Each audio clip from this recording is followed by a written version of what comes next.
ରାହୁଲ ଗାନ୍ଧୀ ବୁଲନ୍ତୁ କିଏ ମନା କଲା ଗତ ଥର ବୁଲି ନଥିଲେ କି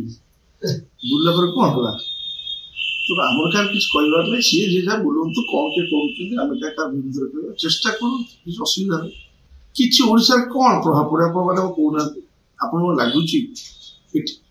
କେହି ବି ଆସିଲେ କିଛି ପ୍ରଭାବ ପଡ଼ିବ ମାନ୍ୟବର ମୁଖ୍ୟମନ୍ତ୍ରୀ ପୁରା ଖାଲି ଗୋଟେ ରାଜନୀତିକ ବ୍ୟକ୍ତିତ୍ୱ ନୁହନ୍ତି ମାନ୍ୟବର ମୁଖ୍ୟମନ୍ତ୍ରୀ ଲୋକଙ୍କ ହୃଦୟରେ ଅଛନ୍ତି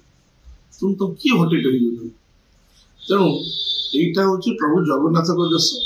ଏଠି ଆମେ ଜୟ ଜଗନ୍ନାଥ କହି କଥା ସକାଳ ଆରମ୍ଭ କରୁ ରାତିରେ ଶୋଇଲା ପୂର୍ବରୁ ଜୟ ଜଗନ୍ନାଥ କହି ଶୋଉ ତେଣୁ ତାଙ୍କର ପ୍ରମୁଖ ଭକ୍ତ ହେଲେ ଆମର ମାନ୍ୟବର ମୁଖ୍ୟମନ୍ତ୍ରୀ ତେଣୁ କିଛି ହବାର ନାହିଁ କିଏ ଆସନ୍ତୁ ଯେତେ ବୁଲନ୍ତୁ ଯେତେ ମିଟିଂ କରନ୍ତୁ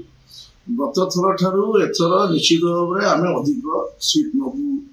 ଏଇଟା ମଧ୍ୟ ଆପଣଙ୍କୁ କହିବି କାରଣ ଆପଣ ଦେଖୁଥିବେ ବିରୋଧୀ ଦଳଙ୍କର ସ୍ୱର ହିଁ ନାହିଁ ଅତୀତରେ କିଛି କିଛି ଥିଲା ଏଥରକ ସ୍ୱର ହିଁ ନାହିଁ ସମସ୍ତେ ସୁପ୍ତ ପ୍ରାୟ ତେଣୁ ଏଠି ନବୀନ ନବୀନ ନବୀନ ବିଜୁ ଜନତା ଦଳ ଛଡା କିଛି ନିଶ୍ଚିତ ଭାବରେ ଗତ ଥର ଅପେକ୍ଷା ଆଶା ବିଶ୍ୱାସ କାଳ ଯେତିକି କାମ କରାଯାଇଛି କୋଭିଡ ପିରିୟଡରେ ସରିଗଲା ପରେ ତାପରେ ଯୋଉ ତ୍ୱରାନ୍ୱିତ ଗତିରେ ଯାହା ଯାହା କାମ କରାଯାଇଛି ରୂପାନ୍ତରିତ ହେଇଛି ସ୍ୱାସ୍ଥ୍ୟ କ୍ଷେତ୍ର ହଉ ଶିକ୍ଷା କ୍ଷେତ୍ର ହଉ ଗମନାଗମନ ହଉ ଜଗନ୍ନାଥ ସଂସ୍କୃତିର ପ୍ରଚାର ପ୍ରସାର ହଉ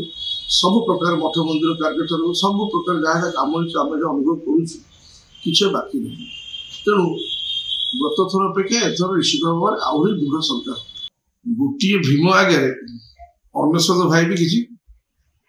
ତାଙ୍କର ଦମ ନାହିଁ ସବୁ କେନ୍ଦ୍ରମନ୍ତ୍ରୀ ପ୍ରଧାନମନ୍ତ୍ରୀ ସମସ୍ତେ ଚାଲି ଆସନ୍ତୁ ମାନ୍ୟବର ମୁଖ୍ୟମନ୍ତ୍ରୀ ନବୀନ ପଟ୍ଟନାୟକ ସମକକ୍ଷ କେହି ହେବେ ନାହିଁ ଆମେ ପଇସା ଦେଇକି ମିଟିଂକୁ ଲୋକ ନେଇକି ଯିବ ଠିକ ଅଛି କିନ୍ତୁ ଯେତେବେଳେ ଭୋଟ ବାକ୍ସରେ ପଡିବ ସମସ୍ତଙ୍କ ହାତ ଶଙ୍ଖ ଯାଇଥିବ ନବୀନ ପଟ୍ଟନାୟକ ତେଣୁ ଯେତେ କେନ୍ଦ୍ରମନ୍ତ୍ରୀ ଆସନ୍ତୁ ଯାହା କରନ୍ତୁ ବିଜେପି ଯାହା କହୁ ଆମର କିଛି କହିବାର ନାହିଁ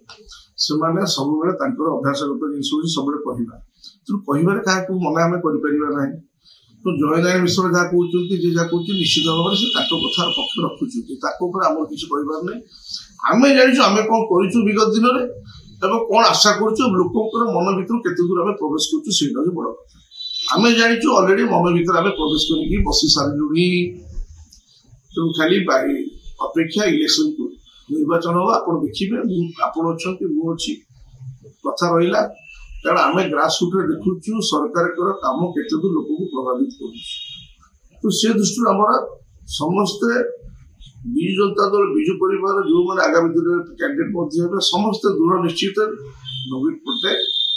ବିପୁଳ ସଂଖ୍ୟାରେ ବିଜୟୀ ହେବେ ଏବଂ ଆଉଥରେ ଷଷ୍ଠ ଥର ପାଇଁ ମୁଖ୍ୟମନ୍ତ୍ରୀ ଓଡ଼ିଶା